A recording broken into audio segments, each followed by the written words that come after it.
Шеф, доброе утро. Доброе утро. Что спим с мигалками? Просыпаемся. Возле резиденции прям спите с мигалками.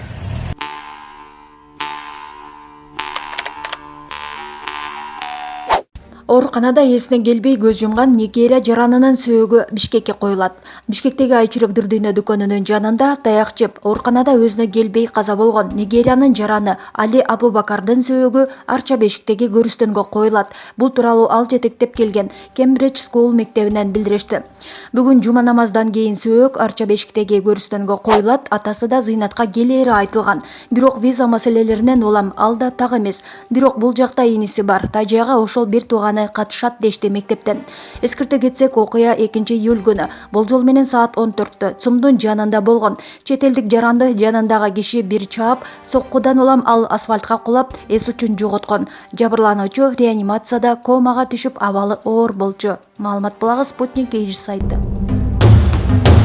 Бишкекте тест атым жайы күйүп кетти. Бишкектеги Чүй жана Сүйүнбаев көчөлөрүнүн кесилишинде жайгашкан тест атым жайынан өрт чыккан. Өзгөчө кырдаалдар министрлигинен кабарлашкандай, өрт кечээ 4-июлда болжол менен саат 20:48-де өчүрүлгөн. Аталган көчөлөрдүн кесилишинде бир нече тест атым жайы жайгашкан. Маалымат булагы Элдик медиа сайты. Аксы районунун 22 жаштагы касташ жигиттер жаңы сатып алган жеңил автоунаа менен бара жатып, Чычкан суусуна түшүп кетишти. Кырсык 3-июлдан 4-үнө караган түнү болгон. Маалыматтар боюнча унаадагы жаш балдар Аксынын Чие айылынын 1997-жылкы тургундары болгон. Алдын ала маалыматтарга караганда, алардын биринин жансыз денеси сууга калкып чыгып калганын Чычкан суусунда балык кырмап жүргөн адамдар көрүшкөн. Ал эми маркумдун туугандарынын айтымында, касташтар Москва шаарында иштеп жүрүп Бишкекке келишкен, борбордон унаа сатып алып, айылына келе жатышкан. Учурда унаадагы 2 адамды туугандары издеп жатышат. Маалымат булагы Элдик медиа сайты. Бишкек шаардык соту мурунку башкы прокурор Аида Салянованын баш коргоо чарасын өзгөрткөн жок. Ал камакта калтырылды. Соттун имаратына Аида Салянованын 80ден ашуун тарапташы чогулган болчу. Буга чейин 1-май райондук соту аны 26-августка чейин СИЗО-1 мекемесинде камакта калтыруу чечимин чыгарган. Аида Салянова 4-июнга караган түнү Бишкек шаардык ички иштер бөлүмүнө 48 саатка убактылуу киргизилген. Анын камалышы мыйзамдагы ууру аталган Азиз Батукаевдин камактан мыйзамсыз бошотулушу боюнча козголгон кылмыш ишке байланыштуу. Маалымат булагы Баракелде сайты. Бишкек Ошуна жолунун Каракөл шаарындагы тилкесинде Honda Step вагон үлгүсүндөгү унаа өрттөнүп кетти. Кырсык Көкбел ашуусунда өткөн бейшемби күнү катталган. Ал эми жол кыймылынын коопсуздугун камсыздоо кызматы жана өрт өчүрүү кызматы жол кырсык тууралуу факт катталбаганын жана өрттөнүп кеткен унаа боюнча тактоо иштери жүргүзүлөөрүн маалымдашты. Маалымат булагы Турмуш KG сайты. Ысык Көл облусунда жайгашкан Хан-Теңири лагеринде 2 адам өлтүрүлүп, 1 адам барымтага алынды. Кече 4-июлда болжол менен саат 12:20-да Ак Суу райондук ички иштер бөлүмүнүн нөмөт бөлүмүнө билдирүү түшкөн. Анда Эңилчек жайлоосунда жайгашкан Хан-Теңири альпинисттик лагердин башчысынын орун басары 1970-жылы туулган жаранды атып өлтүрүлгөндүгү маалымдалган. Билдирүү боюнча Ысык Көл облустук ички иштер бөлүмүнүн жана Ак Суу райондук ички иштер бөлүмүнүн тергөө ыкчам тобу окуя болгон жерге барышкан.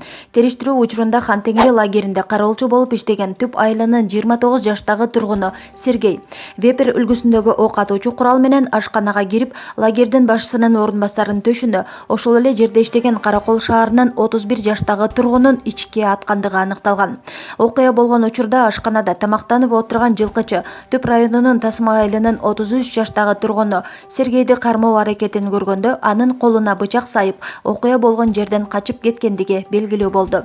1970-жылы туулган жаран окуя болгон жерде каза болуп, ал эми 31 жаштагы жаран чек ара тосотуна медициналык жардам көрсөтүү үчүн алып бара жаткан жолдон көз жумган.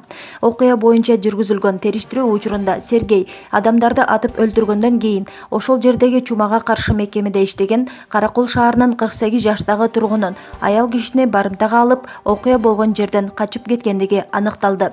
Аталган факт Ак Суу райондук ички иштер бөлүмү тарабынан кылмыштардын жана жоруктардын Бирдиктүү реестрине катталып, жаздык кодексинин 130-беренеси киши өлтүрүү менен сотко чейинки өндүрүш иши башталды.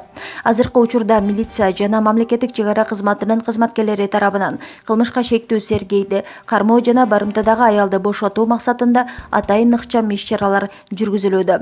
Ички иштер министрлигинин басма сөз кызматынан такталгандай, кылмышкерди кармоо операциясы үчүн Ысык көлдүн милициясы жетиштүү күчкө ээ. Окуя болгон жерге спецназ жөнөтүлдү. Кийинчерээк барымтага алынган аял табылганы маалымдалган. Маалымат булагы Турмуш KG сайты.